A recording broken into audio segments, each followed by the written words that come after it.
As-Sunnah, As-Sunnah, As-Sunnah Foundation. As-Sunnah, As-Sunnah, As-Sunnah. আসসালামু আলাইকুম ওয়া রাহমাতুল্লাহি ওয়া বারাকাতুহু। আলহামদুলিল্লাহ, ওয়াসসালাতু ওয়াসসালামু আলা রাসূলিল্লাহ ওয়া বা'দ। সুপ্রিয় দর্শক শ্রোতা ভাই বোন, দেশ কিংবা প্রবাস যে যেখান থেকে দেখছেন, আপনাদের সকলকে সাদর আমন্ত্রণ জানাচ্ছি আস-সুন্নাহ ফাউন্ডেশন স্টুডিও থেকে। আপনারা দেখছেন আস-সুন্নাহ ফাউন্ডেশন আয়োজিত সাপ্তাহিক প্রশ্নোত্তর অনুষ্ঠান শরঈ সমাধানের 225তম রেকর্ডেড পর্ব। আপনাদের জীবন ঘনিষ্ঠ জিজ্ঞাসাগুলোর উত্তর নিয়ে হাজির হয়েছি আমরা এই পর্বে। আপনার যে কোনো জীবন জিজ্ঞাসার উত্তর জানার জন্য মন্তব্যের ঘরে পরিষ্কারভাবে বাংলায় আপনার প্রশ্নটি লিখুন। আমরা ইনশাআল্লাহ বিদিল্লাহ আপনাদের প্রশ্ন উত্তর যথাসম্ভব দেওয়ার চেষ্টা অব্যাহত রাখব। প্রিয় দর্শক, আস-সুন্নাহ ফাউন্ডেশনের বিভিন্ন কার্যক্রমের কোনো আপডেট থেকে থাকলে আমরা আপনাদেরকে এই লাইভ অনুষ্ঠানের শুরুতে জানিয়ে দিয়ে থাকি। আলহামদুলিল্লাহ, স্বাবলম্বীকরণ 2024 দেশব্যাপী চলমান রয়েছে এবং বিভিন্ন জেলায় উপার্জন উপকরণ কিনে অসহায় গরিব মানুষদের মাঝে বিতরণ করে তাদেরকে স্বাবলম্বী করার প্রক্রিয়া অব্যাহত আছে। সেই সাথে আলহামদুলিল্লাহ দাওয়া ডিপ্লোমা শুরু হয়েছে। বৃক্ষরোপণের জন্য ফান্ড সংগ্রহ চলছে। ইনশাআল্লাহ বিদিনিল্লাহ যথারীতি বর্ষায় দেশব্যাপী 3 লক্ষ বৃক্ষরোপণের কর্মসূচি আমরা হাতে নেব। তবে এর জন্য পর্যাপ্ত ফান্ড বা তহবিল আমাদের কাছে নেই। এখনো পর্যন্ত খুব সামান্য পরিমাণ তহবিল আমাদের কাছে এসেছে। অতএব যাদের সুযোগ আছে আমরা এই তহবিলে যথাসম্ভব শরীক হওয়ার চেষ্টা করব। সেই সাথে আপনারা জানেন, বছর জুড়ে কোরআন চর্চার জন্য কোরআন বর্ষের যে ঘোষণা আমরা দিয়েছি, সেই কোরআন বর্ষের যে 6 ধাপে পরীক্ষা হওয়ার কথা ছিল, সেই 6 ধাপের পরীক্ষার প্রথম ধাপের পরীক্ষা ইনশাআল্লাহ এই মাসের শেষ জুমাবার অর্থাৎ মে মাসের শেষ জুমাবার এবং বাদ ফজর সেটি অনুষ্ঠিত হবে। এবং গতকালই আমাদের ডামি পরীক্ষা অনুষ্ঠিত হয়েছে। পরীক্ষা সম্পর্কে ধারণা নেওয়ার জন্য সামান্য কয়েকটি প্রশ্ন দিয়ে আপনাদের সামনে গুগল লিঙ্ক ওপেন করা হয়েছে এবং যাতে করে প্রশ্ন ধরন কেমন হবে, পরীক্ষার পদ্ধতি কেমন হবে সেটা আপনারা সহজে অনুধাবন করতে পারেন। আলহামদুলিল্লাহ, আপনারা অনেকেই সেখানে অংশগ্রহণ করেছেন। এবার মূল পরীক্ষা যেটি মে মাসের শেষের দিকে হতে যাচ্ছে, এটার জন্য সবাইকে প্রস্তুত থাকার জন্য আমরা বিনীতভাবে আহ্বান করছি। চলুন তাহলে আর কথা না বাড়ি আমরা প্রশ্নোত্তরে চলে যাই সরাসরি। এমডি শাহজালাল, আপনি আমাদের ইউটিউব চ্যানেলে প্রশ্ন করেছেন, আমি জীবিত অবস্থায় লাশের খাটের উপরে শুয়ে বরিশাল থেকে ঢাকা এসেছি, এতে কি কোনো ক্ষতি হবে? ভাই শাহজালাল, এতে ক্ষতির কোনো দিক নেই এবং ক্ষতি হওয়ার কোনো আশঙ্কা নেই। এগুলো আমাদের অনেকেরই অহেতুক ভয় অথবা জনশ্রুতি যে লাশের খাটিয়াতে শুয়ে থাকলে, ঘুমিয়ে থাকলে, আসলে এক জায়গা থেকে আর জায়গায় ইত্যাদি, তাহলে সেক্ষেত্রে লোক বাঁচবে না, মারা যাবে। এগুলো অহেতুক ভয়, আমাদের একেবারেই কুসংস্কার। লাশের খাটে কোনো কারণে যদি কারোর বসতে হয়েছে, শুতে হয়েছে, তাহলে তার কারণে তার কোনো ক্ষতি হওয়ার কোনো সম্ভাবনা নেই এবং এর কারণে কোনো তিনি গুনাহের কাজ করেছেন ব্যাপারটি সেরকমও নয়। সাধারণত লাশের খাটের উপর তার কেউ ঘুমোতে যায় না, শুতে যায় না, কিন্তু কোনো কারণে কেউ যদি সেখানে বসতে হয়েছে, তাকে শুতে হয়েছে, ঘুমাতে হয়েছে, এরকম যদি হয় তাহলে তাতে কোনো অসুবিধা নেই, অন্তত কোনো গুনাহের কারণ নেই।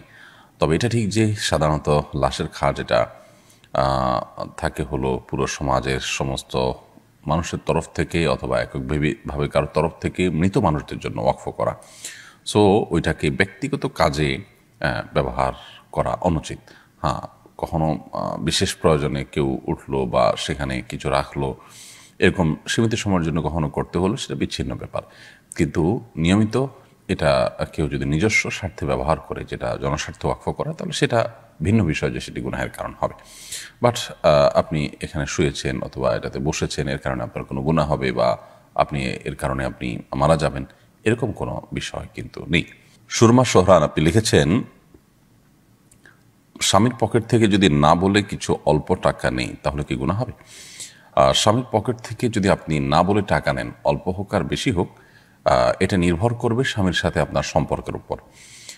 সাধারণত আপনি আপনার স্বামীর পকেট থেকে, তার মানি ব্যাগ থেকে বা তার অন্যান্য জায়গা থেকে প্রয়োজন মতো টাকা নেন সংসারের খরচের জন্য অথবা আপনার একান্ত প্রয়োজনে। এগুলো স্বামী জানেন এবং তার মনসম্মতি আছে। এরকম যদি হয় তাহলে তো আপনি নিতেই পারেন। আর যদি সংসারের জন্য নয়, বরং আপনার নিজের জন্য নেন এবং সেটা স্বামীর অজান্তে, তিনি জানলে হয়তো আপনাকে প্রশ্ন মুখোমুখি করবেন, অথবা কেন নিয়েছেন জিজ্ঞেস করবেন, অথবা তিনি যদি জানেন যে আপনি এটা নিজের সঞ্চয়ের জন্য বা নিজের অন্য কোনো কাজের জন্য, তার সংসারের কাজ ছাড়া অন্য কোনো কাজের জন্য নেন, তাহলে তিনি মনে কষ্ট পাবেন। এরকম যদি হয় তাহলে সেক্ষেত্রে এটা আপনার জন্য জায়েজ হবে না। কারণ ইসলাম স্বামী স্ত্রী প্রত্যেকের অ্যাকাউন্টকে আলাদা আলাদা করে দেখে। অতএব এই বিষয়গুলোকে আমরা গুলিয়ে ফেলার কোনো সুযোগ কিন্তু নেই। সুমাইয়া আক্তার, আপনি আমাদের ইউটিউব চ্যানেলে লিখেছেন, আমার বাবু হওয়ার কিছু পূর্ব মুহূর্তে গর্ভে মারা যায়। আমি একজন মা হয়েও সন্তান কেমন হয়েছে দেখতে পারিনি। আমার পরিবার আমাকে দেখায়নি। পরিবারের এই কাজটি কি ঠিক হয়েছে? অনেক সময় পরিবারের মায়ের অনুভূতি বুঝতে চান না। দয়া করে এ ব্যাপারে কিছু বলবেন। আমার মৃত সন্তান কি আমার নাজাতের উসিলা হবে? বোন সুমাইয়া আক্তার, আপনার পরিবারের লোকজন আপনাকে সন্তানটা দেখানো দরকার ছিল এবং আপনার অনুভূতিটা তাদের বোঝা প্রয়োজন ছিল। এই কাজটি না করে তারা নিশ্চয়ই ভুল করেছেন। তবে এর নাম আমাল বিনিয়াত, তারা হয়তোবা মনে করেছেন যে আপনার অনেক বেশি কষ্ট হবে, সেজন্য আপনাকে দেখাননি। সেই জায়গা থেকে তাদেরকে আমি কিছুটা তাদের ওজোর আমি দেখতে পাচ্ছি। তবে তাদের সে ওজোরের চাইতে আপনাকে দেখালে আপনি কিছুটা হলেও সান্ত্বনা পেতেন, তেমনটি আমার কাছেও মনে হয়। অতএব এই জায়গা থেকে তাদের ভুল হয়েছে, তবে সেটা বুঝের ভুল। আশা করা যায় আল্লাহ তাদের মাফ করবেন। তবে পরিবারের অনেক সদস্য বা অনেক পরিবারের সদস্যরাই দেখা যায় যে একে অন্যের ভালো মন্দ দিকগুলো, তাদের অনুভূতির ব্যাপারগুলোকে বোঝার চেষ্টা করেন না। এটি অনুচিত কাজ। বিশেষ করে এই ধরনের সেন্সিটিভ ইস্যুতে, যেখানে মা এবং সন্তানের ব্যাপার, সেখানে মায়ের কনসার্ন নেওয়া, দাফন করতে হলে মাকে অন্তত বলা, এইটুকু জিনিস তাদের করা কর্তব্য ছিল। তারা এটা না করে অবশ্যই ভুল করেছেন, আল্লাহ তাদেরকে মাফ করুন। আদনান, আপনি লিখেছেন, যারা দ্বিতীয় বিয়ে করে সামাজিক ও পারিবারিক চাপে আছে, তাদের দুরবস্থা দূর করার জন্য একজন মাসনা কলোনি প্রতিষ্ঠা করেছেন, যাতে দ্বিতীয় বিয়ে করার পর ঝামেলায় পড়তে না হয়। প্রথম স্ত্রীকে না জানিয়ে দ্বিতীয় স্ত্রীকে এখানে রাখতে পারে। বিষয়টি কীভাবে দেখেন? ভাই আদনান, বিষয়টি আমাদের চোখে পড়েছে এবং সোশ্যাল মিডিয়াতে এটা নিয়ে নানা আলোচনা পর্যালোচনাও চলছে। আমরা শুধু এটুকু বলতে চাই যে একাধিক বিয়ের সপক্ষে যে ক্যাম্পেইন চলে থাকে, এই ক্যাম্পেইনটা কোনো কোনো ক্ষেত্রে আমার কাছে এটা আমার ক্ষুদ্র মত সীমালঙ্ঘন মনে হয়েছে। কারণ হলো, শরিয়া কারোর প্রয়োজন হলে তার জন্য একাধিক বিয়ের অনুমোদন রেখেছে, সুযোগ রেখেছে। কারোর প্রয়োজন হলে তিনি একাধিক বিয়ে করতে পারেন, কিন্তু শর্ত দিয়ে দিয়েছে খুব পরিষ্কারভাবে। কোরআনে কারিমে আল্লাহ তাআলা বলে দিয়েছেন যে ইনসাফ করতে পারতে হবে। কারণ ইনসাফ করা নিয়ে যদি সন্দেহ দেখা দেয় যে তিনি ইনসাফ করতে আদৌ পারবেন কিনা, তাহলে সেক্ষেত্রে তার জন্য একাধিক বিয়ে করা জায়েজ নয়। এই যুগে একাধিক বিয়ে করে উভয় পরিবারের প্রতি বা সব পরিবারের প্রতি, সব স্ত্রীদের প্রতি ইনসাফ বজায় রাখছেন, এরকম মানুষ আমি খুব কমই দেখি। আমার কাছে শত শত মানুষ যারা আসেন, তাদের উল্লেখযোগ্য অংশ বা বেশিরভাগকে আমি দেখেছি যে তারা একাধিক বিয়ের পর উভয় স্ত্রীর প্রতি আসলে সমতা বজায় রাখতে পারছেন না। তো যারা সমতা বজায় রাখতে পারছেন না, তাদের জন্য একাধিক বিয়ে করা জায়েজই নেই। আর সমতা বজায় রাখতে পারবেন, সেই দৃঢ়তা থাকলে, সেই দৃঢ় বিশ্বাস থাকলে ইনশাআল্লাহ বিধানে তার জন্য এটি জায়েজ হবে। তবে এইটাকে ক্যাম্পেইন করে এটার পক্ষে আপনার কি জানি বলে, এটাকে নানা রকমের আলোচনা তুলে এটার পক্ষে আন্দোলন গড়ে তোলার মতো আসলে বিষয় নয়। এটা একটি জায়েজ বিষয়। একাধিক বিয়েকে ওলামা ইকরাম সুন্নাহ বলেছেন এমনও নয়, কিন্তু সুন্নাহর নির্দিষ্ট ডেফিনিশন আছে। সুন্নাহ, নবী করিম সাল্লাল্লাহু আলাইহি ওয়াসাল্লাম কোনো কাজ করেছেন সেটাকেই, বা সাহাবা ইকরাম কোনো কাজ করেছেন সেটাকেই সবসময় সর্বাবস্থায় সুন্নাহ বা মুস্তাহাব বলে দেওয়া যায় না। তো কোনো ওলামা ইকরাম, কোনো ইমামগণই কিন্তু একাধিক বিয়েকে সুন্নাহ বলেছেন বলে আমার জানা নেই। সো একটি জায়েজ কাজকে যদি সমাজের মানুষ না জায়েজ মনে করেন, তাহলে সেক্ষেত্রে তাদের ধারণা ভাঙানো যেতে পারে, বলা যেতে পারে। কিন্তু এটার জন্য একাধিক বিয়ের যে ইমপ্লিমেন্ট, সেটার জন্য যে প্রচেষ্টা, সেই প্রচেষ্টাটা যদি আন্দোলনের রূপ নেয় এবং এটা নিয়ে যদি রীতিমতো বিশাল বড় বড় ক্যাম্পেইনের রূপ নেয়, তাহলে সেটা নানা দিক থেকে ক্ষতিকর। এর মধ্যে সবচেয়ে বড় ক্ষতি যেটা আমার নিজের অভিজ্ঞতা দ্বারা আমি বলতে পারি, প্রতিনিয়ত আমার কাছে এরকম মানুষজন আসেন যারা একাধিক বিয়ে করেছেন, এরপর একটা পর্যায়ে এসে দেখা যায় যে আর টলারেট করতে পারছেন না, নতুন বিয়ে করে সামলাতে পারেন নাই। এখন শেষ পর্যন্ত প্রথম পরিবারের চাপে বা সমাজের চাপে বা যে কারণেই হোক, তিনি দ্বিতীয় স্ত্রীকে তালাক দিয়ে দিয়েছেন। এবার এই বেচারি তিনি যাবেন কোথায়? অনেকে আছেন অসহায় মেয়েদেরকে আশ্রয় দেওয়ার জন্য বিয়ে করছেন। অসহায় মেয়েদেরকে আশ্রয় দেওয়ার জন্য নিজে বিয়ে না করে তাদের জন্য উপযুক্ত পাত্র দেখার ব্যবস্থা আমরা কেন দিই না? হ্যাঁ, নিজে বিয়ে করাটা নিষেধ না, কিন্তু নিজে বিয়ে করাটাকেই যদি আমরা মনে করি যে একমাত্র অবলম্বন, তাহলে সেটা তো ভুল হবে। এর বাইরে তো আরও বেটার অবলম্বন আছে। আপনার দ্বিতীয় স্ত্রী হওয়ার চাইতে আরেকজনের প্রথম স্ত্রী হওয়াটা কি তার জন্য ভালো নয়? তাহলে আপনি তার আরও ভালো উপকার করতে পারতেন। তো সেটা না করে আপনি যে পথে যাচ্ছেন সে পথে গিয়ে আপনি ইনসাফ করতে পারছেন কিনা? ইনসাফ করতে পারলে তো এটা জায়েজ ব্যাপার, কোনো দ্বিমত নেই কারোর। কিন্তু এই জায়েজ কাজ করতে গিয়ে যদি কেউ ইনসাফ করতে না পারেন তাহলে তো না জায়েজ হবে। এই ক্যাম্পেইনের সাথে এই ক্যাম্পেইনে আপনার উদ্বুদ্ধ হয়ে যারা বিয়ে করেছেন এরকম বহু মানুষকে আমি দেখেছি যে তারা আসলে ইনসাফ করতে পারছেন না, অথবা একটা পর্যায়ে কোনো একটা স্ত্রীকে তিনি ছেড়ে দিতে হচ্ছে। তাহলে এই যে জুলুমের দুয়ারগুলো উন্মোচন হচ্ছে, এই যে পারিবারিক কলহ তৈরি হচ্ছে, এগুলোর দায় কিন্তু আমরা এড়াতে পারি না। তো এই জন্য প্রত্যেকটা জিনিসে পরিমিতিবোধ থাকা উচিত, কোনো কিছুই সীমা লঙ্ঘন করা উচিত নয়। আল্লাহ তাআলা আমাদেরকে বোঝার তৌফিক দান করুন। রাজমুল রাইয়ান আপনি লিখেছেন, আমার বাবা সিগারেট খায়, ছেলে হিসাবে আমার করণীয় কি? বাবা ধূমপান করলে তাকে আপনি বোঝাবেন ছেলে হিসাবে, সরাসরি বোঝানো সম্ভব হলে সেটি করবেন। সেটা না হলে আপনার মা অন্যান্য ব্যক্তিদেরকে দিয়ে বোঝাবেন। এলাকার ইমাম সাহেব আলেম ওলামাদের মাধ্যমে তার সাথে তাকে দাওয়াতি কাজ করাবেন। নানাবিধ উদ্যোগ আপনার থাকবে, দোয়া করবেন আল্লাহ তাআলার কাছে। এরপরও তিনি যদি পরিবর্তন না হন, আল্লাহর কাছে আপনার কোনো দায় নেই এবং আপনি এটার জন্য তার সাথে কোনো দুর্ব্যবহারও করতে যাবেন না। এরপর আমাদের ইউটিউব চ্যানেলে আয়াতটি আপনি লিখেছেন, বিয়ের উদ্দেশ্যে ছেলের সাথে কথা বলার পর ছেলের পক্ষ না করে দিয়েছে, এখন সেই ছেলে কোনো যোগাযোগ রাখে না, এই ছেলের সাথে এই ছেলেকে আল্লাহর কাছে চাওয়া যাবে কিনা, চাইলে কোনো হবে কিনা? যেহেতু বিয়ের আলোচনা হওয়ার পর একটা পর্যায়ে সেটি না হয়ে গেছে, সিদ্ধান্ত বিয়ে হবে না এই মর্মে হয়ে দুপক্ষ আলাদা আলাদা যার যার মতো করে ভাবছেন, এ পর্যায়েও এই বিয়ে হতে পারে, সম্ভাবনা আছে। আল্লাহ তাআলার কাছে আপনি চাইতে পারেন, কিন্তু এই নির্দিষ্ট ছেলেকে চাওয়াটা আসলে এটা কোনো অর্থবহ কোনো চাওয়া নয়, উত্তম চাওয়া নয়। উত্তম চাওয়া হলো, আল্লাহ আপনি যেখানে আমার জন্য মঙ্গল হয় সেখানে বিয়ের ব্যবস্থা করে দিন, তার সাথে বিয়ের ব্যবস্থা করে দিন।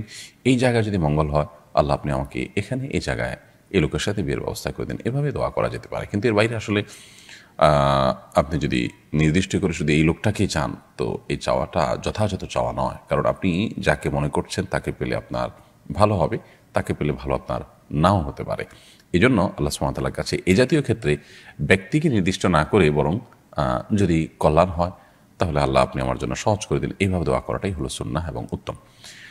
নাইম মাওলা আপনি লিখেছেন, উপজেলা নির্বাচনের কার্যক্রম চলছে, অনেক প্রার্থী মসজিদে এসে নির্বাচনী প্রচারণা চালাচ্ছে, এটা কি করা উচিত? মসজিদে এসে নির্বাচনী কার্যক্রম চালানোর কোনো সুযোগ নেই, কারণ এখন আমাদের গণতান্ত্রিক নির্বাচনে যারা নির্বাচিত হচ্ছেন এটা তাদের একান্তই পার্থিব একটি বিষয়, এখানে পারলৌকিক কোনো বিষয় খুব একটা নেই বললেই চলে। তো এরকম পরিস্থিতিতে তারা মসজিদে এসে যদি নির্বাচনী প্রচারণা চালান, তাহলে সেক্ষেত্রে সেটি সন্দেহাতীতভাবে দুনিয়াবি কাজ, একান্ত দুনিয়াবি স্বার্থ হাসিলের জন্য মসজিদে আসা এবং মসজিদে ঘোষণা দেওয়া, এই বিষয়টিতে আপনার পড়বে। আর সেটি নিষিদ্ধ। আপনারা জানেন যে মসজিদে হারানো জিনিসের ঘোষণা পর্যন্ত করা পরিষ্কারভাবে হাদিসে নিষিদ্ধ। তো সেখানে আপনি মসজিদে এসে মানুষদের কাছে অন্য জিনিস চাইলেন, এটা জায়েজ হতে পারে না। এই জন্যই তো কোনো ভিক্ষুক মসজিদে দাঁড়িয়ে ভিক্ষা করার পরেও নিষেধাজ্ঞা রয়েছে। তিনি মসজিদের বাইরে দাঁড়াতে পারেন, মানুষের কাছে চাইতে পারেন, কিন্তু মসজিদের ভিতরে নয়, কারণ মসজিদকে এটাকে উপার্জনের জায়গা বানানো উচিত নয়। এরপর ইউজার ইউটিউব আইডি থেকে আপনি লিখেছেন, অনেক বছর ধরে আমার স্বামী নেশা করে, সন্তান এবং সামাজিক কারণে তাকে ছেড়ে যেতে পারিনি, এতে কি আমার গুনাহ হচ্ছে? মাঝে মাঝে তার সাথে অনেক খারাপ ব্যবহার করি, তার স্বভাবের কারণে, আমার কি করণীয় জানাবেন? দেখুন, প্রথম কথা হলো যে কোনো স্বামী যদি নেশাগ্রস্ত হন অথবা খারাপ কোনো কাজ করেন, বদভ্যাসে থাকেন, গুনাহে লিপ্ত থাকেন, তাকে সংশোধনের চেষ্টা তো একজন স্ত্রী অবশ্যই করবেন, নেককার স্ত্রী। কিন্তু চেষ্টা করেও যদি তিনি ব্যর্থ হন, কোনোভাবে তাকে সংশোধন করতে না পারেন এবং আশাও ছেড়ে দেন, তাহলে ওই স্ত্রীর সুযোগ থাকলে তাকে ত্যাগ করে তার কাছ থেকে ডিভোর্স নিয়ে বিকল্প কোনো পথ তার দেখা উচিত। কারণ একজন মন্দ বা খারাপ মানুষের সঙ্গে সারা জীবন কাটানো, তার গুনাহের সহযোগী বা সাক্ষী হওয়া, এটা কোনো বুদ্ধিমান কাজ নয়।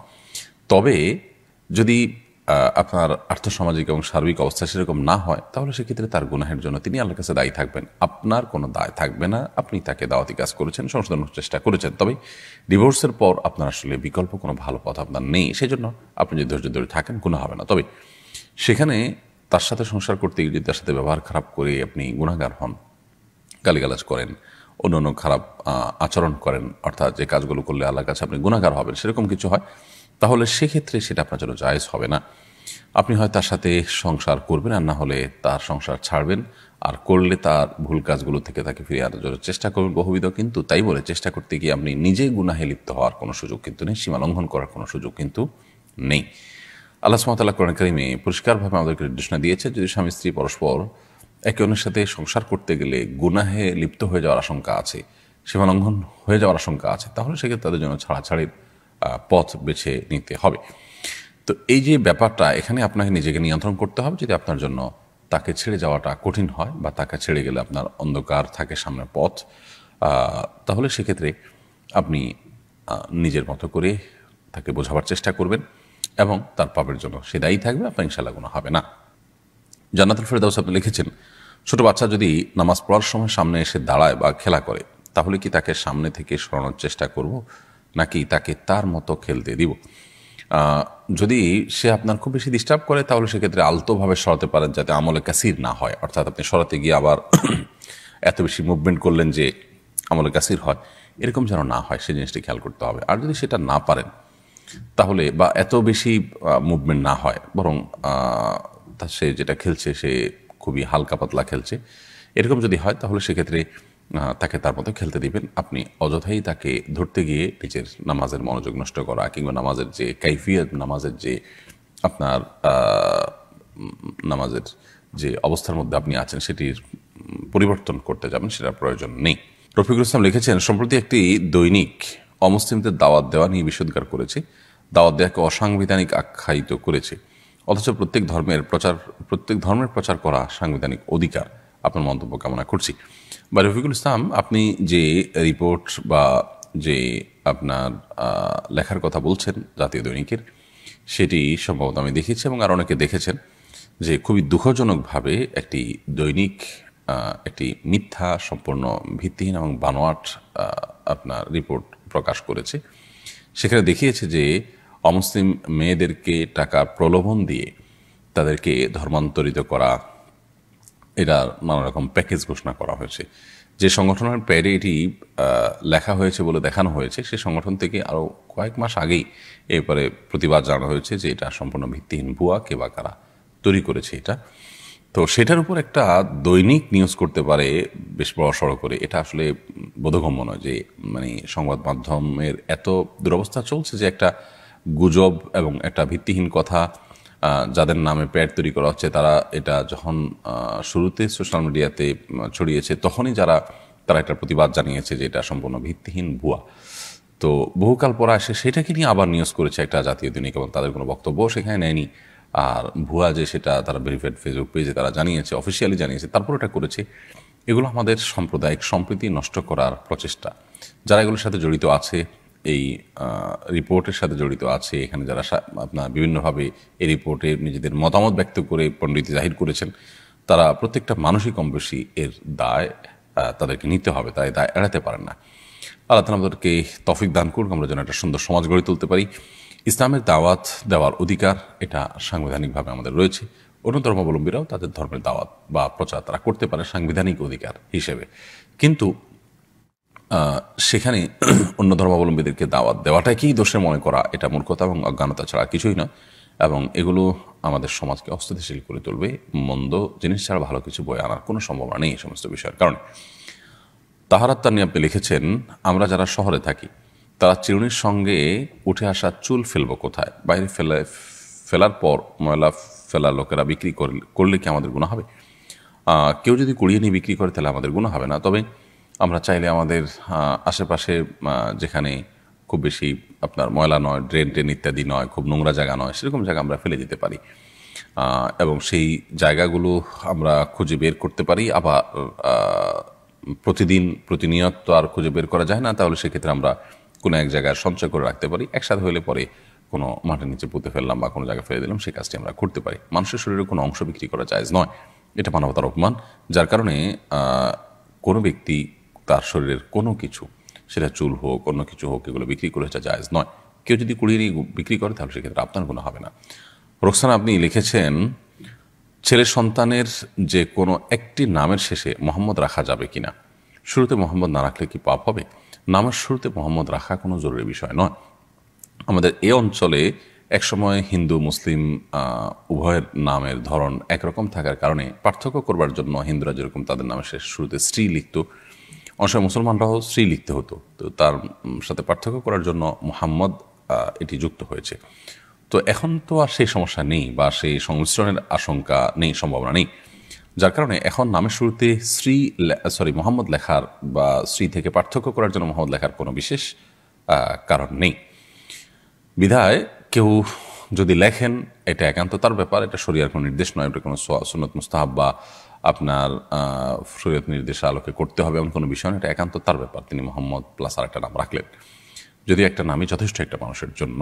মোহাম্মদ একটি পূর্ণাঙ্গ নাম, অতএব একটা পূর্ণাঙ্গ নামের শুরুতে আবার মোহাম্মদ লেখার কোনো প্রয়োজন নেই। রাখলে শুধু মোহাম্মদ রাখি বা অন্য আরেকটা নাম রাখি, তারপরেও কেউ যদি দুটি রাখেন এটা একান্ত তার ব্যাপার। নামের শেষে যদি কেউ মোহাম্মদ যুক্ত করতে চান সেটাও একান্ত তার ব্যাপার, একই কথা শুরুতে শেষে যুক্ত করার মধ্যে কোনো পার্থক্য নেই। রাশিদুল ইসলাম লিখেছেন, গাজা যুদ্ধবিরতির আলোচনার মধ্যেই ইসরায়েল রাফায় ভয়াবহ হামলা করেছে, আমাদের মজলুম ভাইদের জন্য আমাদের করণীয় কিছুই নেই। ভাই রাশিদুল ইসলাম, যেটুকু করার আছে সেটুকু যদি আমরা খুব শক্ত হাতে করতে পারি তাহলে ইনশাআল্লাহ বিদিনিল্লাহ দিন শেষে কিছু না কিছু অর্জন হবে। আমরা তাদের সমস্ত পণ্যগুলো বয়কট করার ব্যাপারটিকে সর্বোচ্চ সিরিয়াসনেসের সাথে দেখি। আমাদের বাসা, আমাদের ঘরবাড়ি, আমাদের অফিস আদালত সব কিছু, আমাদের হ্যান্ড ওয়াশ, আমাদের সাবান, আমাদের শ্যাম্পু, আমাদের লোশন, আমাদের ওয়াশিং পাউডার, আমাদের অন্য যত কিছু আমরা ব্যবহার করছি এর ম্যাক্সিমাম জিনিসপত্র তাদের। অর্থাৎ তাদের এই জিনিসগুলো কেনা আমরা যদি বন্ধ করে দেই তাহলে ইতিমধ্যে তাদের যে সমস্ত ব্যবসা, বড় বড় ব্যবসা প্রতিষ্ঠানগুলো লাঠে উঠেছে, বাকিগুলো যদি লাঠে উঠে তাহলে তারা অর্থনৈতিকভাবে অনেক বড় ধরনের প্রেশারে পড়বে। ইতিমধ্যে কিছুটা পড়েছে। আমাদের শক্তভাবে সেই কাজটা করতে পারি তাহলে সেক্ষেত্রে তাদের উপরে অনেক বড় প্রভাব বিস্তার করা বা প্রেশার সৃষ্টি করা সম্ভব হবে। তবে এর বাইরেও আমাদের যার যার সাধ্য অনুযায়ী আমরা যাদের কিছু করার আছে তাদের পাশে দাঁড়ানো, ফিলিস্তিনের মজলুম মানুষদের জন্য আর্থিক সহযোগিতা করার সুযোগ থাকে সেখানে আমরা অংশগ্রহণ করব। আমরা শারীরিকভাবে তাদের পাশে দাঁড়িয়ে জালেমদেরকে রুখে দাঁড়াবো, সে সুযোগ, সে সম্ভাবনা, সে পথ আমাদের সামনে একেবারেই ক্ষীণ নাই বললে চলে। সো আমরা আমাদের যে করণীয় আছে সেই কাজগুলো আমরা করতে পারি। আল্লাহ তাআলা আমাদের অক্ষমতাকে মাফ করুন এবং সক্ষমতাগুলোকে যথাযথ ব্যবহার করার তৌফিক দান করুন। MRTV এআইডি থেকে আপনি আমাদের ইউটিউব চ্যানেলে প্রশ্ন করেছেন, রমাদানের রোজা রাখা অবস্থায় আসরের নামাজের সময় আমার স্ত্রীর মাসিক শুরু হয়েছে, কিন্তু সে রোজা ইফতার পর্যন্ত পুরা করেছে, তার কি সেদিনের রোজা পরবর্তীতে রাখতে হবে? হ্যাঁ, অবশ্যই আপনার স্ত্রীকে সেদিনের রোজাটা পরবর্তীতে রেখে দিতে হবে এবং তিনি এই দিনের বাকি অংশ না খেয়ে থেকেছেন এবং পরবর্তীতে ইফতার করেছেন, আল্লাহ তাআলা তাকে আজর দান করবেন ইনশাআল্লাহ। হয়তো সেই আশা আমরা আল্লাহ তাআলার কাছে করতেই পারি, কিন্তু এই দিনের রোজা তাকে রেখে দিতে হবে। স্নিগ্ধ সকালে এর থেকে আপনি লিখেছেন, আমার জামাইয়ের অনেক রাগ, তার রাগ কমানোর জন্য কি করতে পারি? বদমেজাজ বা রাগ, ক্রোধ, এটিকে নিয়ন্ত্রণ করবার জন্য বা এটাকে দমন করবার জন্য প্রথমত আউযু বিল্লাহি মিনাশ শাইতানির রাজিম এটির পাঠ খুব বেশি কার্যকর। বেশি বেশি আউযু বিল্লাহি মিনাশ শাইতানির রাজিম পাঠ করলে সাধারণত মানুষের রাগ নিয়ন্ত্রণ করা সম্ভব হয়। তিনি যে সমস্ত খাবার খান, যে সমস্ত পানীয় গ্রহণ করেন সেগুলোতে আপনি 7 বার আউযু বিল্লাহি মিনাশ শাইতানির রাজিম পড়ে পড়ে ফু দিয়ে তাকে খাওয়াতে পারেন। এটা অভিজ্ঞতা দ্বারা প্রমাণিত যে অনেক সময় রাগ প্রশমিত হয়। তাছাড়া ক্রোধ দমন বিষয়ক বিভিন্ন মোটিভেশনাল স্পিচগুলো তাকে শোনাতে পারেন এবং এ বিষয়ে ভালো ভালো বইও আছে, সেগুলো তাকে দিতে পারেন। আল্লাহ তাআলা তার ইসলাহ এবং সংশোধন নসিব করুন। জহির ভাই এআইডি থেকে আপনি লিখেছেন, সুদভিত্তিক ক্ষুদ্র ঋণ নিয়ে কি আকিকা দেওয়া যাবে? আকিকা দেওয়া একটা ইবাদত এবং ভালো কাজ, কিন্তু সে ভালো কাজ করতে গিয়ে যদি আপনি সুদে লোন নেন তাহলে সেক্ষেত্রে আপনি গুনাহগার হবেন। এর কারণে সওয়াবের পরিবর্তে আপনার আরও গুনাহ হবে। কারণ সুদ ইসলামের সবচেয়ে ভয়াবহ হারাম কাজ। হারাম উপার্জনের মধ্যে সবচেয়ে ভয়াবহ হলো অন্যের হকের পরেই সুদের যে উপার্জন সেটি। অতএব সুদ ভিত্তিক যে ঋণ আপনি গ্রহণ করছেন সেটি দিয়ে যদি আপনি আকিকা দেন তাহলে আপনি পরিষ্কার কবিরা গুনাহ করেছেন। আকিকা দেওয়াটা ফরজ ওয়াজিব নয়, কিন্তু আপনি একটি নফল কাজের জন্য একটি ফরজ কাজ লঙ্ঘন করেছেন। বিষয়টা অত্যন্ত ভয়াবহ এবং কোন অবস্থাতে এটা জায়েজ হতে পারে না। তানজিম যারা আপনি লিখেছেন, আমি ছোট থেকে শুনে আসছি তেঁতুল খেলে বা তেঁতুল গাছের নিচে হাঁটলে নাকি মেধা কমে যায়, এটা কি সত্যি?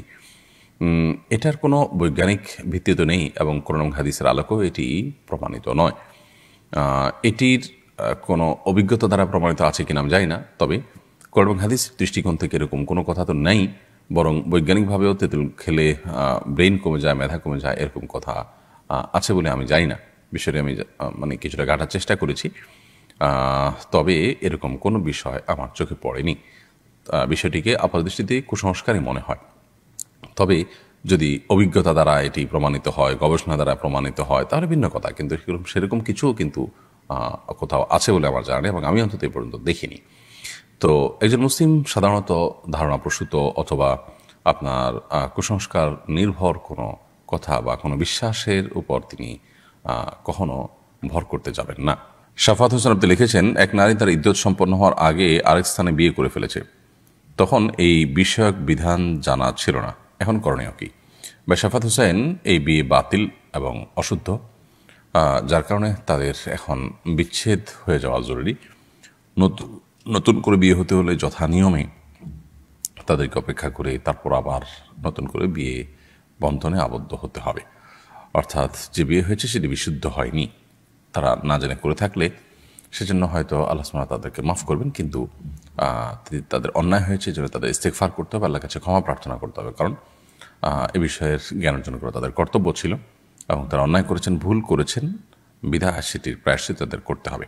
এবং বিচ্ছেদটা তাদের জন্য একেবারেই আবশ্যক। তাদের মধ্যে বৈবাহিক বন্ধনের যে ব্যাপারটি তারা করেছেন, অর্থাৎ আবদ্ধ করেছেন, সেটি আসলে বিশুদ্ধই হয়নি, পুরোটাই বাতিল হয়েছে, অর্থাৎ বিবাহ বন্ধনে আবদ্ধ হননি তারা শরিয়া দৃষ্টিকোণ থেকে।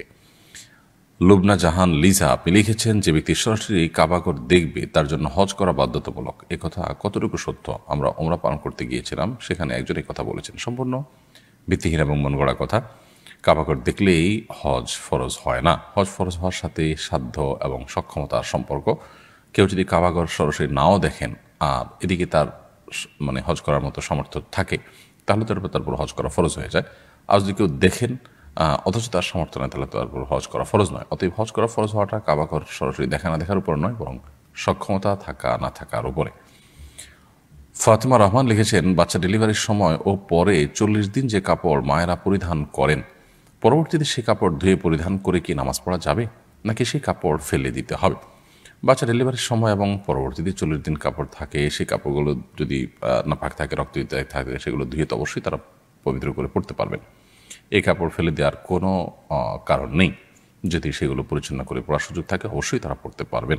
এমনি আলবাব হোসেন আপনি লিখেছেন, আসুন্নাহ ফাউন্ডেশনে দেখা দেখি কোনো পেজ থেকে ইসলামিক কুইজের আয়োজন করা হচ্ছে, তবে ফাউন্ডেশনের সঙ্গে অন্যদের পার্থক্য হলো তারা রেজিস্ট্রেশন ফি নেন। সবার কাছ থেকে ফি নিয়ে নির্দিষ্ট কয়েকজনকে পুরস্কার দেওয়া শরীয়ত সম্মত কিনা? দেখুন, আমরা সিরাত পাঠ প্রতিযোগিতা যখন ঘোষণা দিয়েছিলাম, তখন এই বিষয়টিকে আমরা পরিষ্কার করার চেষ্টা করেছি। এরকমটি করার কোনো সুযোগ নেই এবং এটা জায়েজ নয়।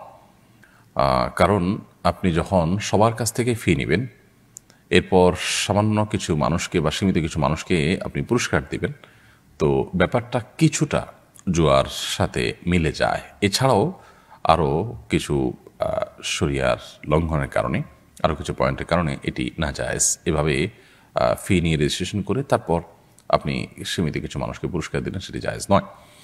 এটিকে আমাদের যে পরীক্ষা হয়ে থাকে প্রচলিত শিক্ষা প্রতিষ্ঠানগুলোতে, সে পরীক্ষার যে ফি নেওয়া হয়, ফি নিয়ে পরীক্ষা হয়, সেখানে কিছু মানুষ ফার্স্ট সেকেন্ড থার্ড হয়, কিছু মানুষ হয়তো আপনার পেছনের দিকে থাকে, যারা ভালো করে তাদেরকে হয়তো শিক্ষা প্রতিষ্ঠান থেকে সম্মানিত করা হয়, পুরস্কৃত করা হয়। ওইটার সাথে এটাকে মেলাবার কোনো সুযোগ নেই। ওইটা হলো পুরো পরীক্ষায় যারা অংশগ্রহণ করবে তাদের সবার জন্য এই প্রসেসটা। আর ফার্স্ট সেকেন্ড থার্ড নির্ধারণ হওয়া, সেটা তো যোগ্যতার ব্যাপার, সেখানে তার কোনো পার্থিব পুরস্কার ব্যাপার নেই। আর পুরস্কার দেওয়ার ব্যাপারটা শিক্ষা প্রতিষ্ঠানগুলোতে যেটা থাকে, সেটা একেবারেই অনেকটা থার্ড পার্টির উৎসাহিত করার মতো। তৃতীয় পক্ষ সেখান থেকে উৎসাহিত করছে, সেরকম ব্যাপারটি। তাদের থেকে যে টাকা নিচ্ছে ফি, সেখান থেকে দিয়ে পুরস্কার দেওয়া হচ্ছে, ব্যাপারটা সেরকম না। আর পুরস্কার সাধারণত দেওয়াই হয় না ফার্স্ট সেকেন্ড থার্ড হলেই। আর যদি দেওয়া হয় তো সেটা ভিন্ন আয়োজন থাকে, যে যারা ভালো করেছে তাদেরকে সম্মাননা। এখানে ওই ফি টাকা নিয়ে পুরস্কার দেওয়া হয়, ব্যাপারটা সেরকম না। এবং আরও নানাবিধ কারণে দুটোর ভিতরে পার্থক্য রয়েছে, যার কারণে কম্পিটিশন অ্যারেঞ্জ করে সেখানে রেজিস্ট্রেশন ফি নিয়ে কম্পিটিশন অ্যারেঞ্জ করা এবং কিছু মানুষকে পুরস্কার দেওয়ার বাকিদেরকে না দেওয়া, এটা জায়েজ নয়। নো টেলার্স এআডি থেকে আপনি লিখেছেন, আমি দোকানে কাজ করি, সাধারণত মোবাইলে কোরআন তেলাওয়াত শুনি। যখন কোনো কাস্টমার আসে তখন তেলাওয়াত অফ করে কথা বলি, কাস্টমার চলে গেলে আবার চালু করি। দুনিয়াবি কাজের জন্য তেলাওয়াত বন্ধ করা জায়েজ হবে কিনা? অবশ্যই জায়েজ আছে, কোনো অসুবিধা নেই। কারণ আপনি তেলাওয়াতের হক নষ্ট হবে সেই জন্যই তেলাওয়াত বন্ধ করছেন। এই বন্ধ করাটা কোরআনের সম্মানার্থেই, এটা কোরআনের প্রতি অসম্মান করার জন্য নয়। যেহেতু ইন্নামাল আমালু বিন্নিয়াত বা সমস্ত আমল নিয়তের উপর নির্ভর করে, বিধায় আপনি যে উদ্দেশ্য বন্ধ করেছেন সেটি যেহেতু অসৎ নয়, বরং ভালো, কোরআনের প্রতি সম্মান প্রদর্শন করা, আল্লাহর নির্দেশ যেন লঙ্ঘন না হয়, সেই জন্যই আপনি বন্ধ করেছেন, সেজন্য এটি গুনাহ হবে না। সঞ্জিদা কণা আপনি লিখেছেন, আমার মেয়ের আকিকা করানোর জন্য কোনো এতিমখানায় খাসি দিয়ে দিলে কি আকিকা আদায় হবে? মেয়ের আকিকা হোক, ছেলের আকিকা হোক, আকিকার গোশত কোরবানির গোশতের মতো নিজেরা খেতে পারেন, আত্মীয়স্বজনকে খাওয়াতে পারেন, গরিব দুঃখী দিতে পারেন। আপনি যদি পুরো আকিকার পশুটি এতিমখানা বা মাদ্রাসা বা কোনো গরিব মানুষকে দিয়ে দেন এবং বলে দেন তুমি আমার তরফ থেকে আকিকা করে নিও, তাহলে সে যদি আপনার বাচ্চার তরফ থেকে আকিকা হিসাবে এটাকে জবে করে করে নিজেরা খেয়ে না, আকিকা আদায় হয়ে যাবে। তবে এমনটি করা আমরা অনেকে মনে করি জরুরি বা বিশেষভাবে এটা করাটা বোধ হয় কাঙ্ক্ষিত। এই ক্ষেত্রে ব্যাপারটি সেরকম না, এটা একান্ত আপনার ইচ্ছার উপর নির্ভর করে যে আমার পুরো আকিকার গোশত আমি এতিমদের খাওয়াতে চাই, এটা আপনার ব্যাপার। কিন্তু আকিকার গোশত নিজেরা খাওয়া, অন্যদেরকে খাওয়ানো কোরবানির গোশতের মতো, এটা সম্পূর্ণভাবে জায়েজ। অতএব আপনি কিছু খেলেন, কিছু তাদেরকে দান করলেন, সেটা হতে পারে। রিজন হাসান তাসিন আপনি লিখেছেন, নিজের হায়াত থেকে বাবা মা অথবা প্রিয়জনের হায়াত বাড়িয়ে দেওয়ার দোয়া করলে কি গুনাহ হবে? এরকম দোয়া আসলে কোনো অর্থবহ দোয়া নয়, কারণ আসলে আপনার হায়াত থেকে বাড়িয়ে আরেকজনকে দিবেন বা কেউ কারোর হায়াত থেকে কমানো হবে, আরেক জায়গায় প্লাস করা হবে, মাইনাস করা হবে, এরকম কোনো অপশন নেই, আসলে আমাদের হাতে অন্তত নেই। আল্লাহ সুবহানাহু ওয়া তাআলা প্রত্যেকের জন্য যা বরাদ্দ রেখেছেন তিনি তাই ভোগ করবেন, কারণ সুন্নাহ সেটাই বলে। অতএব এরকম দোয়া করা অমূলক দোয়া, এ দোয়া অর্থবহ কোনো দোয়া নয়। আমরা যেটি করতে পারি সেটা হলো, যাদের নেক হায়াত বৃদ্ধি চাই তাদের জন্য আমরা আল্লাহর কাছে দোয়া করবো, আল্লাহ তার হায়াত বৃদ্ধি করে দেন, তাকে নেক হায়াত দেন, দীর্ঘদিন তাকে আপনি ইমানের সাথে বাঁচিয়ে রাখেন, আমলের সাথে বাঁচিয়ে রাখেন, সেই দোয়া আমরা করতে পারি। কিন্তু অমুকের হায়াত থেকে, আমার নিজের হায়াত থেকে আপনি কমায় তাকে বাড়ায় দেন, এটার কোনো প্রয়োজন নেই, কারণ আল্লাহর কাছে তো অভাব পড়েনি যে আমারটা কমায় তাকে বাড়ায় দিতে হবে। রবির ইসলাম আপনি লিখেছেন, আমি 5 ওয়াক্ত নামাজ পড়ি, মাঝে মাঝে তাহাজ্জুদের নামাজও পড়ি, প্রতিদিন কোরআন তেলাওয়াত করি, কিন্তু আমি একটা গোপন পাপ থেকে ফিরে আসতে পারছি না, আমাকে ফিরে আসতে সাহায্য করেন প্লিজ, আমাকে উপদেশ ও পরামর্শ দিন। ভাই রবিন, আল্লাহ তাআলা আপনার 5 ওয়াক্ত সালাতকে কবুল করে নিন, মাঝে মাঝে আপনি তাহাজ্জুদ পড়ার চেষ্টা করেন, সেটিও প্রশংসনীয়, কোরআন তেলাওয়াত করার চেষ্টা করেন, কিন্তু গোপন পাপ থেকে ফিরে আসতে পারছেন না। আপনাকে আমরা বলবো যে প্রথমত গোপন পাপগুলো নির্জনতার কারণে হয়ে থাকে, অতএব আপনি চেষ্টা করুন যে নির্জনতা অ্যাভয়েড করে চলার, যথাসম্ভব নির্জনতা অ্যাভয়েড করে আপনি চলুন। বিশেষ করে নির্জন কক্ষে একাকী থাকা, এই ব্যাপারটা থেকে আপনি যথেষ্ট সতর্ক থাকেন, কারণ শয়তান তখন আপনাকে প্ররোচিত করে। দ্বিতীয়ত, আপনি কোনো পাপাচারে লিপ্ত হলে সেই পাপাচার থেকে বাঁচার বন্ধ করার যে পথ আছে, সে পথে, যেমন যদি মাস্টারবেশনের বদভ্যাস থেকে থাকে তাহলে আপনার বিয়ে একটা উত্তম সমাধান, আপনি খুব দ্রুততার সাথে বিয়ের উদ্যোগ নিন এবং নিজের চরিত্রকে হেফাজতের ব্যবস্থা করুন। আল্লাহ তাআলা আপনার প্রতি রহম করুন, সেই সাথে আপনি নেককার, আল্লাহ ভীরু, মুত্তাকি, আল্লাহওয়ালা মানুষদের সোহবত এবং সান্নিধ্যে আসা যাওয়া করেন। ইনশাআল্লাহ আশা করা যায় আল্লাহ তাআলা আপনাকে হেফাজত করবেন। প্রিয় দর্শক, অনুষ্ঠানের ঠিক এ পর্যায়ে আমরা ছোট্ট একটি বিরতিতে যাচ্ছি। ইনশাআল্লাহ বিরতির পর আবারও ফিরে আসবো, আমাদের সঙ্গেই থাকবেন। কোরআন মানব জাতির মুক্তির সনদ, কোরআন আমাদের গাইড বুক, অথচ সমাজের খুব কম মানুষই কোরআন বোঝেন বা বোঝার চেষ্টা করেন। বছর জুড়ে কোরআন চর্চার লক্ষ্যে শুরু হলো আস-সুন্নাহ ফাউন্ডেশনের যাবৎকালের সর্ববৃহৎ প্রতিযোগিতা কোরআন বর্ষ। 2024 রমজান থেকে 2025 রমজান পর্যন্ত 6 ধাপে অনুষ্ঠিত হতে যাচ্ছে আল কোরআনুল কারীম পাঠ ও প্রতিযোগিতা। বিজয়ীদের জন্য থাকছে 3টি উমরা, 1টি কম্পিউটার, 5টি ব্যক্তিগত লাইব্রেরি, 6টি কিন্ডেল রিডার সহ 15 লক্ষ টাকার মূল্যবান সব পুরস্কার। আল্লাহ সুবহানাহু ওয়া তাআলা আমাদেরকে ভালো কাজে একে অন্যের সঙ্গে প্রতিযোগিতায় অবতীর্ণ হওয়ার নির্দেশ করেছেন। সুতরাং আসুন কোরআন চর্চার এই মহা আয়োজনে, কোরআনের এই বিশাল প্রতিযোগিতায় সামিল হয়ে নিজেদেরকে কোরআনের জ্ঞানে সমৃদ্ধ করি, জীবনকে করি কোরআনময়। পার্থিব এই সমস্ত মহামূল্যবান পুরস্কার জেতার পাশাপাশি আল্লাহ সুবহানাহু ওয়া তাআলার কাছ থেকে অফুরন্ত বিনিময় লাভের এই সুযোগটি যেন আমাদের কারোর হাত ছাড়া না হয়। তাহলে আর দেরি নয়, শুরু করুন এখনই কোরআন বর্ষ, বছরব্যাপী কোরআন চর্চার এক অনন্য আয়োজন। প্রিয় দর্শক, বিরতির পর আবার আপনাদেরকে স্বাগতম জানাচ্ছি শরীয়ত সমাধান অনুষ্ঠানে। আপনারা দেখছেন আস-সুন্নাহ ফাউন্ডেশন আয়োজিত সাপ্তাহিক সরাসরি প্রশ্নোত্তোলন অনুষ্ঠান শরীয়ত সমাধানের 225তম পর্ব। মাজলান আপনি প্রশ্ন লিখেছেন, আমার বয়স 26, পড়াশোনা করি, বৃদ্ধ বাবা মাকে নিয়ে ঢাকায় থাকি। এখন আমার বিয়ে করা জরুরি মনে করছি। দিনদারিকে প্রাধান্য দিয়ে একজন মেয়েকে পারিবারিকভাবে পছন্দ করেছি। পরিবারের সবাই রাজি হলেও আমার বড় বোন রাজি নন। তিনি বলেছেন আমি যদি সেই মেয়েকে বিয়ে করি তবে পরিবারের সাথে সম্পর্ক ছিন্ন করবেন। এখন আমার করণীয় কি? আপনার সুপরামর্শ কামনা করছি। দেখুন, প্রথম কথা হলো যে বিয়ের ক্ষেত্রে আসলে পরিবারের সদস্যদের এই ধরনের শক্ত অবস্থান নেওয়ার সেই দৃষ্টিকোণ থেকে কোনো যৌক্তিক কারণ নেই। বিয়ে যিনি করবেন তিনি যদি দিনদারিতাকে মাথায় রেখে কোনো পাত্র বা পাত্রী নির্বাচন করেন, আর সেক্ষেত্রে যদি বাবা মা ভাই বোন অন্য কেউ বাধা দেন, বিশেষ করে তারা যদি এমন কাউকে রেকমেন্ড করেন যিনি দিনদার নন বা যার ভিতরে দিনদারিতা নেই, তাহলে তাদের সেই নির্দেশ মানা বিবাহ করতে যিনি আগ্রহী বা যিনি বিবাহ ইচ্ছুক তার জন্য আবশ্যক নয়। এখন মুশকিল হলো এর কারণে যে পারিবারিক টানাপোড়েন হয়, রক্তের সম্পর্ক নিয়ে টানাটানি দেখা দেয়, সেটার কি করবেন?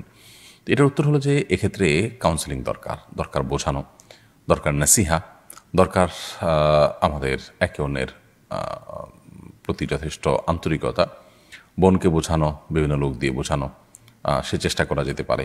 এরপরও যদি দেখা যায় যে না, বোনের কথা শুনলে আপনি বদ্দিন পাত্রী বিবাহ করতে হবে বা অপাত্রে বিয়ে করতে হবে যে যার ভিতরে দিনদারিতা কম, তাহলে সেক্ষেত্রে আপনি তার সেই নির্দেশ না মেনে আপনি বিবাহ করবেন এবং পরবর্তীতে চেষ্টা করবেন তাকে সন্তুষ্ট করার। তবে এক্ষেত্রে বোনেরও শক্ত অবস্থানে যাওয়া উচিত নয়। সাহাবী জিহাদ থেকে ফিরে আসছেন নবী করিম সাল্লাল্লাহু আলাইহি ওয়াসাল্লামের সাথে, বললেন, ইয়া রাসূলুল্লাহ, আমি নতুন বিবাহ করেছি, আমি একটু আগে যেতে চাই। নবী করিম সাল্লাল্লাহু আলাইহি ওয়াসাল্লাম বললেন, বাহ, তুমি নতুন বিবাহ করেছো, তিনি কুমারী নাকি অকুমারী? তো নবী করিম সাল্লাল্লাহু আলাইহি ওয়াসাল্লামের প্রিয় সাহাবী বিয়ে করেছেন, নবী করিম সাল্লাল্লাহু আলাইহি ওয়াসাল্লাম সেটা পরে জেনেছেন। তাহলে আমরা আমাদের আত্মীয় স্বজনরা অনেক সময় দেখা যায় যে বিয়ে শাদী নিয়ে আমরা অনেক বেশি বাড়াবাড়ি করি, যে আমি জানলাম না, আমার মত নেওয়া হলো না। এই বিষয়গুলো আসলে বাড়াবাড়ির ক্ষেত্রেই যায়। যে ঘর করবে, যে সংসার করবে, সারা জীবনের ব্যাপার, বিষয়টি তার। তার উচিত অবশ্য বাবা মা এবং সিনিয়রদের ওপিনিয়ন নেওয়া, মতামত নেওয়া, কিন্তু সেখানে ভাই বোন তারা আপনার যেছে নিজেরা এই পর্যায়ে নিয়ে যাওয়া, সেটাকে যেখানে করলে তোমার সাথে সম্পর্কই থাকবে না, এটা অবশ্যই শরীরের দৃষ্টিকোণ থেকে ভুল কাজ। তো এই কাজগুলো থেকে আমরা বেঁচে থাকার চেষ্টা করবো। আল্লাহ আপনাকে তৌফিক দান করুন। আব্দুল্লাহ মামুন লিখেছেন, একজন অপরজনকে 10,000 টাকা ঋণ দিয়েছে, এই শর্তে যে ঋণ ফেরত পাওয়া পর্যন্ত ঋণ গ্রহীতার 10টি ফলবতী গাছ ভোগ করবে। এই শর্তে ঋণ গ্রহণ ও প্রদান করা জায়েজ হবে কি না? না, এটা সম্পূর্ণ না জায়েজ। কুল্লু কারদিন জাররা নাফআন ফাহুয়া রিবা। যেই লোন নেয়ার বিপরীতে আপনি কোনো প্রকার সুবিধা ভোগ করছেন, সেটি সুদ হিসাবে গণ্য হবে। সো আপনি যে টাকা ঋণ দিয়েছেন, ঋণ দিয়ে আপনি সুবিধা ভোগ করছেন, ঋণ দিয়ে যিনি ঋণ নিয়েছেন তার গাছের ফল ভোগ করছেন টাকা পরিশোধ করার আগ পর্যন্ত, এটি আপনার সুদ হিসাবে গণ্য হবে এবং না জায়েজ কাজ হবে, এটা জায়েজ নয়। ঋণ হবে আল্লাহর জন্য, ঋণ দিবেন আল্লাহর জন্য, আল্লাহ তার কাছে আজর এবং বিনিময় লাভ করবেন। নিতেও আপনি লিখেছেন, আমার বোনের ছেলে 11 বছর হওয়ার আগে মারা গিয়েছে। ও আমাদের ভীষণ প্রিয়, ভালোবাসার ছিল। ওর স্মৃতি হিসাবে কি ওর ছবি ফোনে রাখতে পারবো? ফোনে আপনি তার যে ফটোগ্রাফির ছবি সেটি রাখলে গুনাহ হবে না ইনশাআল্লাহ তাআলা। তবে অনেক উলামায়ে কেরাম এই ফটোগ্রাফিক ছবিকেও প্রিন্টেড ছবির মতোই হারাম মনে করেন এবং নিষেধ করেন। সেজন্য আপনি যদি মতপার্থক্যের ঊর্ধ্বে উঠতে চান এবং অতি সতর্ক থাকতে চান, তাহলে সেক্ষেত্রে এই ছবি আপনার না রাখাই উত্তম হবে। তবে আমরা এটাকে জায়েজ মনে করি। হৃদয় আপনি লিখেছেন, মাগরিবের জামাতের আগে কি আসরের কাজা নামাজ আদায় করা যাবে? মাগরিবের জামাতের ঠিক আগ মুহূর্তে যদি হয়, সূর্য ডুবছে তখন করা জায়েজ হবে না। সূর্য ডুবে গেছে, মাগরিব রক্ত হয়ে গেছে, তারপর চাইলে আপনি কাজা করতে পারেন যদি সুযোগ থাকে। আর না হলে সূর্য ডুবার যথেষ্ট আগে, ধরুন সূর্য ডুবার 15 মিনিট আগে, 20 মিনিট আগে আপনি মাগরিবের আসরের নামাজ কাজা থাকলে সেটি পড়লেন, সেটি আদায় করতে পারেন, কোনো অসুবিধা নেই। এমনি ফিরোজ আলম খান আপনি লিখেছেন, তেঁতুল গাছের কাঠ দিয়ে ঘর বানানোর ব্যাপারে কি কোনো নিষেধাজ্ঞা আছে? এটা কি অশুভ? না, এরকম কোনো অশুভ নাই। যে কোনো গাছের কাঠই আমরা আমাদের ঘর বাড়িতে লাগাতে পারবো, এতে কল্যাণের কোনো ব্যাপার নেই। আমরা যদি এরকম কোনো কিছু মনে করে থাকি, সেটা একান্তই আমাদের কুসংস্কার ছাড়া আর কিছুই নয়। ইমরান খান লিখেছেন, আমার মা ইন্তেকাল করেছেন, মামারা শহরে যে বাসায় থাকেন সেটা আমার নানুর নামে হওয়ায় সবাই এর অংশীদার। মামা আমাদের অংশটুকু তাদের নামে লিখে দেওয়ার জন্য চাপ দিচ্ছেন, ছোট খালাও বলছেন লিখে দেওয়ার জন্য, কিন্তু আমি রাজি নই। এই কারণে মামারা আমাদের সঙ্গে সম্পর্ক ছিন্ন করেছেন। এখন আমার করণীয় কি, পরামর্শ কামনা করছি। আপনার নানুর নামে যে জায়গাটা ছিল, সেই জায়গাটা যদি আপনার নানুর হয়ে থাকে বা আপনার নানা থেকে আপনার নানু পেয়ে থাকেন, অর্থাৎ তিনি যদি মালিক হয়ে থাকেন, তাহলে আপনার মা সেটার ওয়ারিস। অতএব আপনার নানির মৃত্যুর পর যদি আপনার মায়ের মৃত্যু হয়ে থাকে, তাহলে সেখানে তার অংশীদারিত্ব নিশ্চিত হয়ে যায়। আর আপনার নানুর জীবদ্দশায় যদি আপনার মার ইন্তেকাল হয়ে যায় তাহলে কিন্তু সেখানে আপনাদের কোনো অংশীদারিত্ব নেই। তাহলে এখানে কয়েকটা হয়ে গেল, কয়েকটা ভাগ হয়ে গেল। সম্পদটা যদি আপনার নানুর হয়ে থাকে, আপনার নানা থেকে পেয়েছেন বা তিনি নিজের বাবার বাড়ি থেকে পেয়েছেন, যেভাবে পেয়েছেন তার হয়ে থাকে, তাহলে আপনার মার সেখানে ভাগ থাকতে পারে। আপনার নানুর নামে কিন্তু সম্পদটা আসলে আপনার মামা নিজের টাকায় কিনেছেন, জাস্ট মায়ের নামে রেখেছেন, এরকম যদি হয় তাহলে সেখানে কিন্তু আপনাদের কোনো অংশ থাকবে না।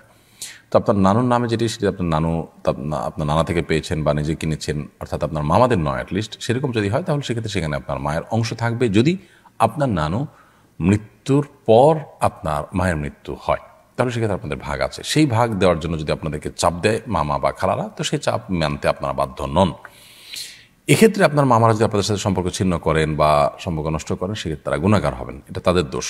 তবে আপনারা তাদের জন্য স্যাক্রিফাইস করতে পারলে, সুযোগ থাকলে আপনারা করবেন। যদি করার প্রয়োজন হয়, তারা অভাবী হয়, নিঃস্ব হয়, আল্লাহ আপনাদেরকে স্বাবলম্বী করে থাকেন, সেটা আপনাদের চেষ্টা করা কর্তব্য, যদি আপনাদের সেরকম অবস্থা থাকে, আপনারা অবস্থাশালী, তারা দুর্বল, এরকম যদি হয়। আর যদি সেরকমটি না হয়, এমনকি সেটা হলেও আপনার জন্য বাধ্যতামূলক না, আমি জাস্ট উত্তম অনুত্তম বলেছি, এটা করতে পারলে ভালো হয় যদি তারা দুর্বল থাকেন। আদারওয়াইজ এটা আপনাদের জন্য না জরুরি, না আবশ্যক, এর কারণে তারা যদি মনক্ষুণ্ণ হন, সম্পর্ক নষ্ট করেন, সেটা একান্ত তাদের ব্যাপার এবং তারা গুনাহগার হবেন। এরপরে আজমাইন আকিব আপনি লিখেছেন, আমার বাবা পুলিশ অফিসার ছিলেন, তার উপার্জনের হারাম হালাল মিশ্রিত ছিল, তার ইনকামের টাকায় অনেক সম্পদ করেছেন, তিনি মারা যাওয়ার পর সম্পদ মা এবং আমাদের ভাই বোনদের মধ্যে বণ্টিত হয়েছে। এখন আমার অংশ কি আমার জন্য ভোগ করা হালাল হবে? সে সম্পদ না থাকলে আমাকে দরিদ্র বলা চলে। আমি একজন ছাত্র, দৈনিক 200 টাকা ইনকাম আমার, দয়া করে জানাবেন। হারাম এবং হালাল মিশ্র উপার্জন হলে কি পরিমাণ হারাম উপার্জন হতে পারে, সেই বিষয়টাকে বের করে ধীরে ধীরে হলেও সেই টাকা সওয়াবের নিয়ত করা ছাড়া দান করে দিয়ে আপনার বাবাকে দায়মুক্ত করার চেষ্টা আপনাদের করা উচিত এবং আপনাদের নিজেদেরও দায়মুক্ত হওয়ার চেষ্টা করা উচিত। যেহেতু তার হালাল হারাম দুরকম উপার্জনই ছিল, অতএব তার সব উপার্জন বা সব সম্পদ তার হারাম নয়, তবে রেশিওটা আনুমানিক কীরকম হতে পারে সেটা বের করে তারপর সেটা ধীরে ধীরে হলেও, একসাথে না পারলে ধীরে ধীরে হলেও সেটা দিয়ে আপনাদেরকে দায়মুক্ত হতে হবে। গোলাম মোস্তফা এর দিকে আপনি রেখেছেন, আমি 6,000 টাকা কোরবানির জন্য রেখেছিলাম, কিন্তু ঋণের চাপে সে টাকা দিয়ে ঋণ আদায় করেছি, এখন টাকা নেই, আমাকে কি কোরবানি আদায় করতে হবে? না, আপনার জন্য কোরবানি করা আবশ্যক নয়। আপনি বরং ঋণ করে যদি কোরবানি করতে হয় এবং সেটাকে যদি আপনার আদায় করা আপনার জন্য টাফ হয়, তাহলে সেটা আপনার জন্য জরুরি নয়। কোরবানি করাটাকে আমরা প্রত্যেকটা মানুষ নিজের জন্য আবশ্যক করে ফেলেছি, অথচ এটি যদি কেউ আর্থিকভাবে দুর্বল থাকেন বা ঋণগ্রস্ত থাকেন, তার জন্য আবশ্যক হয় না। সাদিয়া আপনি লিখেছেন, আমার সন্তান গর্ভে মারা গিয়েছিল, তার আকিকা কি দিতে হবে? বিচার দিবসে আমার এই সন্তানকে কি তার বাবার পরিচয়ে ডাকা হবে? আপনার সন্তান যিনি গর্ভে মারা গিয়েছেন, আল্লাহ তাআলা তার কষ্ট আপনাকে সইবার শক্তি দান করুন। গর্ভে মারা গেলে সে সন্তানের আকিকা দেওয়ার কোনো প্রয়োজন নেই। আকিকা দেওয়ার পর সপ্তম দিন পর্যন্ত থাকলে তখন, জন্মের পর সপ্তম দিন পর্যন্ত থাকলে তখন আকিকা দেওয়ার প্রশ্ন আসবে। আর অবশ্যই কিয়ামত দিবসে তাকে তার বাবার সাথে সম্বন্ধ করে ডাকা হবে ইনশাআল্লাহ তাআলা। আহমেদ রবিন খান আপনি লিখেছেন, শিক্ষকরা যদি শরীরের কোনো স্থানে প্রহার করে তাহলে সেই স্থান কি জান্নাতে যাবে? এটা ছোটবেলা থেকে শুনে আসছিলাম, একেবারে কুসংস্কারাচ্ছন্ন কথা। ছোট পোলাপানকে প্রবোধ দেওয়ার জন্য, সান্ত্বনা দেওয়ার জন্য জাতীয় কথা বলা হতো, কিন্তু এরকম কথা বলা অনুচিত এবং ভুল কাজ। কর্ম হাদিসের নামে মিথ্যা কথা বললে সেটি ভয়াবহ গুনাহের কথা, সেটি থেকে আমাদের বেঁচে থাকা কর্তব্য। শিক্ষক কোনো জায়গায় প্রহার করলে সেটি জান্নাতে যাবে, জাহান্নাম থেকে মুক্ত থাকবে, এরকমটি ভুল কথা। এরকম যদি হতো তাহলে পুরো শরীরে শিক্ষককে দিয়ে হালকা পাতলা করে পিটিয়ে জাহান্নাম থেকে মুক্ত আমরা হয়ে যেতাম, খুব সহজ একটা ওয়ে হতো, তাই না? তো এরকম কোনো কথা কোরআন হাদিস দ্বারা প্রমাণিত না, সম্পূর্ণ মন গড়া কথা। মনজুর মুর্শিদ লিখেছেন, জাকাত খাওয়া ব্যক্তির সাথে শেয়ারে কোরবানি দেওয়া যাবে কিনা? উনি জাকাত খাওয়ার উপযুক্ত নন, তারপরও জাকাত খাচ্ছেন। যিনি জাকাত খাচ্ছেন এই ব্যক্তির সাথে যদি আপনি কোরবানি দেন, কোরবানি দিতে পারেন, এটা কোনো হারাম হবে না। একজন গরিব মানুষ, তিনি জাকাতের টাকা পেয়েছেন, তিনি করে সেই জাকাতের টাকা সংগ্রহ করে সেটা দিয়ে তিনি কোরবানি করতে চাইলে সেটা নাজায়েজ বা হারাম কোনো কাজ নয়। আপনি তার সাথে কোরবানি দিলে কোরবানি জায়েজ হবে। তার উপার্জন হারাম হলে সেটা নিয়ে কোরবানি দেওয়া যাবে কিনা সেটা হলো ভিন্ন প্রসঙ্গ, সেটা নিয়ে অবশ্য আমাদের ইখতিলাফ আছে। শাকিলা জামান জুথি আপনি লিখেছেন, স্বামী মারা যাওয়ার পরে কোথায় ইদ্যত পালন করতে হবে? শ্বশুর বাড়ি, বাপের বাড়ি, নাকি যেখানে ভাড়া থাকে সেখানে? জানাবেন প্লিজ। স্বামী মারা যাওয়ার পর ইদ্যত পালন করবেন যেখানে স্বামী মারা গেছেন সেখানে, স্বামীর বাড়ি হতে পারে। স্বামীর বাড়িতে সাধারণত স্বামী মারা যান, অতএব সেখানে আপনি ঈদত পালন করবেন আপনার নিজস্ব নিরাপদ কক্ষ থাকলে সেখানে। আর যদি সেখানে নিজের বসবাস করাটা নিরাপদ না হয়, সেফ না হয় স্বামীর মৃত্যুর পর, তাহলে সেক্ষেত্রে আপনি নিজের বাবার বাড়িতে গিয়ে বা নিজের নিরাপদ জায়গায় গিয়ে আপনি ঈদত পালন করতে পারবেন। শরীফুল ইসলাম লিখেছেন, আপনি যে বৃষ্টির জন্য নামাজ পড়েছেন, এক হুজুর এটার বিরোধিতা করেছেন, আপনি নাকি হাত তুলে মোনাজাত করা বিদআত মনে করে না সত্ত্বেও নামাজের পরে হাত তুলে মোনাজাত করেছেন, এই বিপরীত সম্পর্কে কি বলবেন? ভাই শরীফুল ইসলাম, প্রথমত কথা হলো যে বৃষ্টি প্রার্থনার যে সালাত, এই সালাতে নবী করিম সাল্লাল্লাহু আলাইহি সাল্লাম হাত তুলে মোনাজাত করেছেন, সাহাবীর হাত তুলে মোনাজাত করেছেন। নামাজের পর হাত তুলে মোনাজাত করাটাকে আমরা বিদআত বলি না। অনেকে ভুল বোঝেন বিষয়গুলোকে। নামাজের পর দোয়া কবুলের জায়গা, যে কেউ আল্লাহ তাআলার কাছে দোয়া করতে পারেন, বরং আমাদের চাওয়াগুলোকে পেশ করা উচিত আল্লাহ তাআলার কাছে। তবে নামাজের পর যে ট্র্যাডিশনাল দোয়া, সম্মিলিত দোয়া, যে কনসেপ্ট আমাদের সমাজে প্রতিষ্ঠিত আছে, এটি সুন্নাহ দ্বারা সাবেত নয়। এটি আমাদের সমাজে যেভাবে প্রতিষ্ঠিত আছে এটাকে বিদআত, মানে বেদাতের পর্যায়ে আমরা নিয়ে গেছি, অর্থাৎ এটাকে আমরা নামাজের পাঠ বানিয়ে নিয়েছি এবং এটাকে ট্র্যাডিশন বানিয়ে ফেলেছি। এর বাইরে আমরা নামাজের কথা চিন্তাও করতে পারি না। পুরো সমাজের চিত্র এরকম, সেজন্য সেটিকে আমরা বেদাত মনে করি। তবে ইস্তেসকা বা বৃষ্টি প্রার্থনার নামাজটাতে তো নবী করিম সাল্লাল্লাহু আলাইহি ওয়াসাল্লাম পড়েছেন। নবী করিম সাল্লাল্লাহু আলাইহি ওয়াসাল্লাম যেখানে যেটা করেছেন সেটার নাম সুন্নাহ, যেটা করেন নাই সেটা খেলাফে সুন্নাহ। তো নবী করিম সাল্লাল্লাহু আলাইহি ওয়াসাল্লাম বৃষ্টি প্রার্থনার পর সাহাবীদেরকে সাথে নিয়ে তিনি আল্লাহর কাছে হাত তুলে দোয়া করেছেন, তো সেই কাজটাই আমরা করেছি। আর ৫ ওয়াক্ত নামাজের পর এই কাজটা তিনি করেছেন, সাহাবীদেরকে সাথে নিয়ে হাত তুলেছেন সম্মিলিতভাবে সবাইকে নিয়ে, এরকমটি সাবেত নাই, সেই জিনিসটা আমরা করি না। আমরা যেখানে যেটা করছি নবী সাল্লাল্লাহু আলাইহি ওয়াসাল্লাম অনুসরণই করছি। অতএব বৃষ্টি প্রার্থনার নামাজের ক্ষেত্রে একরকম করলাম, ওখানে আরেক রকম করলাম, এটা আমাদের মন গড়া নয়, বরং যেখানে যেরকম করেছি সেটা হাদিসের ভিত্তিতে আমরা করেছি। আল্লাহ তাআলা আমাদের ভাইদেরকে বোঝার তৌফিক দান করুন। সময় আইডি থেকে আপনি লিখেছেন, বাড়িতে মেহেদি গাছ থাকলে নাকি মেয়েদের বিবাহ হয় না, দয়া করে এই বিষয়টি জানাবেন। মানে এই ধরনের হাস্যকর এবং কুসংস্কারের জন্য কথাও আমাদের সমাজে আছে, আমার তো ভাবতে অবাক লাগে। মেহেদি গাছ নেই এরকম বাড়ি তো গ্রামে গঞ্জে খুব কমই আছে, তাহলে সেখানকার মেয়েরা কি স্বভাবিত আছে? জিয়াউল হক আপনি লিখেছেন, মসজিদের দায়িত্ব পেয়ে সঠিকভাবে দায়িত্ব পালন না করলে কি গুনাহ হবে? যে কোনো দায়িত্ব পেয়ে সঠিকভাবে দায়িত্ব পালন না করলে গুনাহ হবে, কারণ দায়িত্ব পালন করা এটা একটা আমানতের ব্যাপার, প্রত্যেকটা দায়িত্বই আমানত। অতএব সে দায়িত্ব পালন না করলে সঠিকভাবে আমানতের খেয়ানত এবং গুনাহ হবে, তো কোনো সন্দেহ নেই। হাদিউল ইসলাম লিখেছেন, প্রচলিত আছে মসজিদে দুনিয়াবি কথা বলা হারাম। মসজিদে দুনিয়াবি কথা বললে 40 বছরের ইবাদত নষ্ট হয়ে যায়, এই কথাগুলো সত্য কিনা?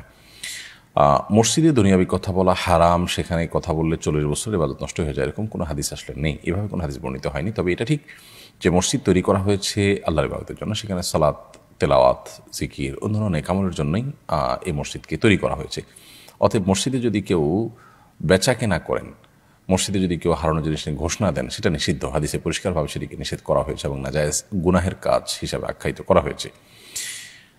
অতএব মসজিদকে নিছক ব্যবসা বাণিজ্যের জন্য, দুনিয়াবি কাজের জন্য যদি নির্ধারণ করে কেউ, রেস্ট করার দরকার, মসজিদে যা রেস্ট করেন তিনি, এটা তার রেস্টের জায়গা, অথবা সেখানে বসে তিনি ব্যবসায়িক মিটিং করেন, পণ্য রাখেন, বেচা কিনা করেন, তো সেগুলো নিষেধ এবং নাজায়েজ, সেভাবে কোনো সন্দেহ নেই। তবে মসজিদের দুনিয়াবি কথা এটা যদি প্রাসঙ্গিকভাবে আসে, একটা হলো দুনিয়াবি আলাপের জন্য আপনি বাহির থেকে সেখানে ব্যবসায়িক মিটিং সেট করে দুনিয়াবি আলাপ করলেন, সেটা নিষেধ এবং নাজায়েজ। কিন্তু আপনি কথা প্রসঙ্গে দুনিয়ার কোনো প্রসঙ্গ আসলো এবং সেটা নিয়ে বললেন, প্রসঙ্গত বললেন, তো সেটা নাজায়েজ বা হারাম নয়। নবী করিম সাল্লাল্লাহু আলাইহি ওয়াসাল্লাম বিভিন্ন বক্তব্যে দুনিয়াবি বিভিন্ন বিষয় এরকম উঠে এসেছে, মাঝে মধ্যে দেখা গেছে প্রসঙ্গত কোনো দুনিয়াবি বিষয়, পার্থিব কোনো বিষয় উঠে এসেছে, তো সেটা তিনি কথা বলেছেন, এগুলো হারাম নয়, নিষেধ নয়, নাজায়েজ নয়। বিশেষ করে সমাজের মানুষের কল্যাণের জন্য যদি দুনিয়াবি কথা বলতে হয়, আমাদের পরিবার, সমাজ, ব্যক্তির কল্যাণের জন্য বলতে হয়, তখন সেই দুনিয়াবি কথা বলা তো আরও ভালোভাবে, বরং সেটি জায়েজ, কারণ সেটা মানুষের কল্যাণার্থে বলা হয়ে থাকে। বিধায় মসজিদে সর্বাবস্থায় সাধারণভাবে দুনিয়াবি কথা বলা হারাম, এরকমটি মনে করার কারণ নেই। আব্দুল্লাহ জুবায়ের সর্দার আপনি লিখেছেন, মসজিদ স্থানান্তর করলে মসজিদের আগের স্থানটা কী ধরনের কাজে ব্যবহার করা যাবে? মসজিদ স্থানান্তর করলে ফোকা হানাফের মতে ওই জায়গাটি চিরকালের জন্য মসজিদ হিসাবেই থাকবে, আগের পুরাতন জায়গাটি, সেটাকে ঘেরাও করে রাখতে হবে, সেটা সম্মান রক্ষা করতে হবে। যদিও সৌদি আরবের সাবেক গ্র্যান্ড মুফতি এবং শেখ আব্দুল্লাহ বিন আব্দুল্লাহ বিন বাদর রাহিমাহুল্লাহ, তিনি এক্ষেত্রে তিনি সহ সৌদি আরবের উলামা কিরাম বলেন যে না, ওই জায়গা যদি আর মসজিদ হিসাবে থাকার কোনো কারণ না থাকে, বসতি নাই সেখানে, মসজিদের বেনিফিট সেখানে আর পাওয়া যাবে না, তাহলে জায়গাটা ফেলে না রেখে অন্য কোনো কল্যাণমূলক কাজে ব্যবহার করা যাবে, বা এটা বিক্রি করে পরবর্তী মসজিদ যেটা সেটার জায়গা অ্যাড করা যাবে, এরকমটি তিনি বলেন। যদিও ফোকা হানাফের মত, যেটি আমরা বললাম যে হানাফি মাযহাবের মত হলো যে না, মসজিদের জায়গা হিসাবে যেটি নির্ধারিত হয়ে গেছে একবার, অক্ষ করে দেওয়া হয়েছে, সেই জায়গা যদি পরিবর্তন হয় কোনো কারণে, সেটা পাশে অন্য জায়গা বড় জায়গা নিয়ে করতে হয়, এখানে আর জায়গা বড় করার সুযোগ নেই, তাহলে সেক্ষেত্রে এই জায়গাটি চিরকাল মসজিদ হিসেবেই থাকতে হবে। আর না হলে এক্সটেনশন করা গেলে এখান থেকে এক্সটেনশন করবেন, এটাকে অন্য কোনো কাজে ব্যবহার করবেন না। ফাহমিদা ইউসা ইয়ারি থেকে আপনি লিখেছেন, আমার সন্তান সবসময় অসুস্থ থাকে, মা হিসাবে সন্তানের সুস্থতার জন্য কি আমল করতে পারি? বোন ফাহমিদা, আল্লাহ তাআলা আপনার সন্তানকে পরিপূর্ণ সেবা দান করুন, আমরা দোয়া করি। মা হিসেবে সন্তানের সুস্থতার জন্য আপনি তো সাধারণভাবে দোয়া করবেন, দোয়া কবুলের যে সময়গুলো আছে সেগুলোতে আলাদা করে দোয়া করবেন। মা বাবার দোয়া সন্তানের জন্য অনেক বেশি উপকারী। এর বাইরে তার রোগ নির্ণয়ের জন্য ট্রিটমেন্ট করা অথবা রোকিয়ার ব্যবস্থা করা, সেটা আপনি করবেন ইনশাআল্লাহ। পাশাপাশি জমজমের পানি পান করাতে পারেন যদি সুযোগ থাকে। সকালে আজোয়া খেজুর খাওয়ানোর চেষ্টা করতে পারেন খালি পেটে, এটিও শেফা হিসাবে কাজ করে। কালোজিরা, মধু, এগুলো শেফার কাজ করে হাদিস থেকে সুস্পষ্টভাবে এবং বিশুদ্ধভাবে প্রমাণিত। সো এগুলো আপনি তাকে নিয়মিত করাতে পারেন এবং সেই সাথে আল্লাহ তাআলা আপনাকে এবং সন্তানকে যেন সবার এর তৌফিক দান করেন, সেটা আমরা করছি। শরীফুল ইসলাম শরীফ আপনি লিখেছেন, ফরজ গোসলের উত্তম পদ্ধতি কি?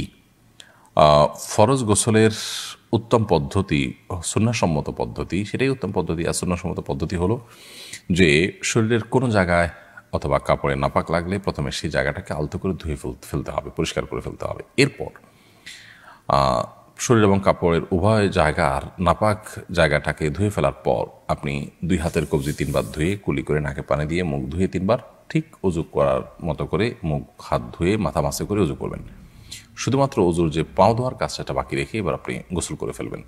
গোসল করে আপনি ওয়াশরুম থেকে বের হয়ে আসার সময় পাও টাকনো পর্যন্ত ধুয়ে বের হয়ে যাবেন। তাহলে সেক্ষেত্রে এটি হলো সুন্নাহসম্মত গোসল, অর্থাৎ উজু এবং গোসল একসাথে হয়ে গেল এই নিয়মে।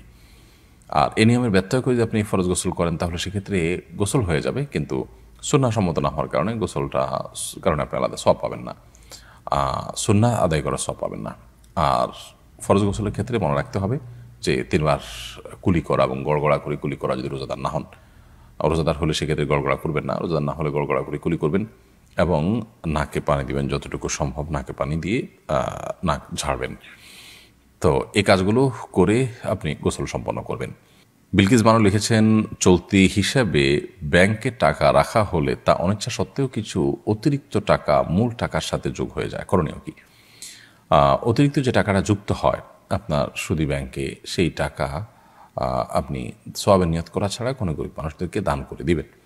আর সাধারণত চেষ্টা করবেন ইসলামী ব্যাংকিংয়ের সাথে যুক্ত থাকার। ইসলামী ব্যাংকিংয়ের সাথে যুক্ত থেকেও যে অতিরিক্ত টাকা পান সেটাও নিজে ভোগ না করাটাই হলো নিরাপদ। সেটা কোনো গরিব মানুষকে সওয়াবের নিয়ত করা ছাড়া দান করে দিবেন, ইনশাআল্লাহ আপনি দায়মুক্ত হবেন। ফারজান আহমেদ লিখেছেন, আমার আব্বু বেঁচে থাকার কারণে আমাদের বাড়ি আব্বু আমার 2 বোন এবং আমার আম্মুর নামে লিখে দেন। আমাদের কোনো ভাই নাই, এটা ছাড়া আমাদের আর কোনো সম্পত্তিও নাই। এই সম্পত্তির যেটুকু আম্মুর নামে আছে, আমার আম্মু কি বেঁচে থাকার কারণে আমাদের 2 বোনকে লিখে দিতে পারবেন? সন্তানদেরকে বাবা মা তো ডোনেশন বা গিফট করতেই পারেন, সেই জায়গা থেকে আপনার আব্বা দিয়েছেন, আপনার আম্মু যদি এখন লিখে দিতে চান লিখে দিতে পারেন। কিন্তু তার উদ্দেশ্য যদি হয় অন্য ওয়ারিসরা যেন না পায়, তাদেরকে ঠকানো বা তারা যেন না পান, তো সেটা অনুচিত কাজ হবে। আসলে আল্লাহ রাব্বুল আলামিনের প্রতি আমাদের এই বিশ্বাস থাকা উচিত যে রিজিকের মালিক আল্লাহ তাআলা। আমরা আমাদের কোনো সম্পদ কোনো ওয়ারিস পেতে পারে না আমার মৃত্যুর পর, শরীয়ত যেহেতু তার ভাগ রেখেছে সেটা যেন না পায়, সেই জন্য আমি এভাবে করে দিলাম, এমনটি করা অনুচিত। হ্যাঁ, আমার সন্তানরা অনেক অভাবী, তাদের আসলে বিকল্প কোনো পথ নাই, সেই জায়গা থেকে তাদেরকে আমি গিফট করে দিলাম, এটা জায়েজ আছে। অন্যকে ঠকানো বা অন্য যেন না পায় সেটা উদ্দেশ্য না। উদ্দেশ্য হলো এদের আসলে এসবটুকুই এদের না হলে নয়, এ পর্যায়ের তারা কষ্টে আছে, তাহলে তাদের জন্য আমি এটা দিয়ে দিলাম, সেটা জায়েজ আছে। তবে কিছুটা সম্পদ হলেও যদি রেখে দেওয়া হয় অন্যান্য ওয়ারিসদের জন্য, সেটা সর্বোত্তম। নূর মোহাম্মদ আপনি লিখেছেন, সফরে বের হলে সফর পরিমাণ দূরত্ব অতিক্রম করলে কসর পড়তে হবে নাকি বাসা থেকে বের হওয়ার পর থেকেই কসর করা যাবে? সফরে বের হলে আপনি সফরের পরিমাণ দূরত্ব অতিক্রম করার পর কসর প্রযোজ্য হবে, বাট এরকম না। বরং আপনার নিজের বাসা শুধু নয়, বাসার পাশাপাশি আপনার নিজের যে মহল্লার এরিয়া আছে, আপনার একটা মহল্লার একটা এলাকার নাগরিক যে সুবিধা সাধারণত থাকে, এই পুরো সুবিধা সম্বলিত যে এলাকা আছে, ধরুন আপনি কোনো উপজেলায় থাকেন, উপজেলা পরিষদ পার হলেন, আপনি কোনো সিটি কর্পোরেশন এরিয়া থাকেন, সেটা এরিয়া পার হলেন, তো আপনি কোনো ইউনিয়নে থাকেন, সেই ইউনিয়ন পার হয়ে গেলেন, তো এরকম নিজস্ব যে এরিয়া আছে, এই এরিয়া যখন আমরা ক্রস করে চলে যাব, তখন আমাদের কসরের এই সুবিধা বা সফরের বিভিন্ন বিধিবিধান আমাদের জন্য প্রযোজ্য হবে এবং সবগুলো আমাদের জন্য তখন কার্যকর হবে।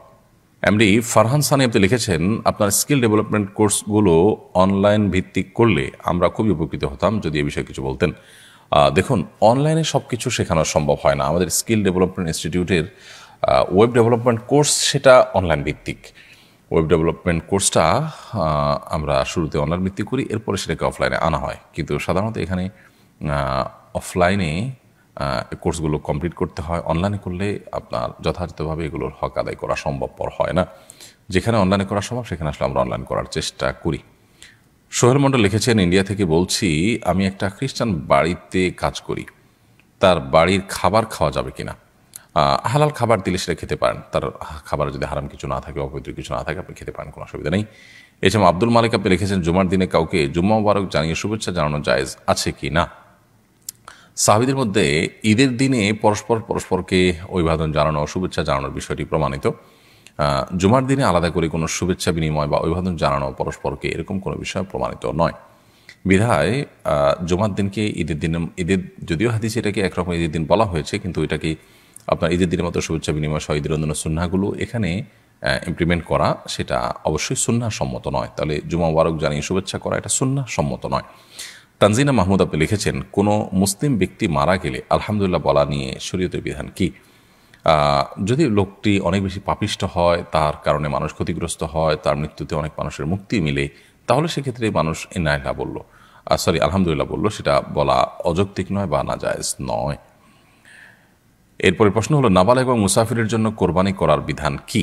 নাবালেগ বা প্রাপ্তবয়স্ক ব্যক্তির উপরে কোরবানি আবশ্যক হয় না। ঠিক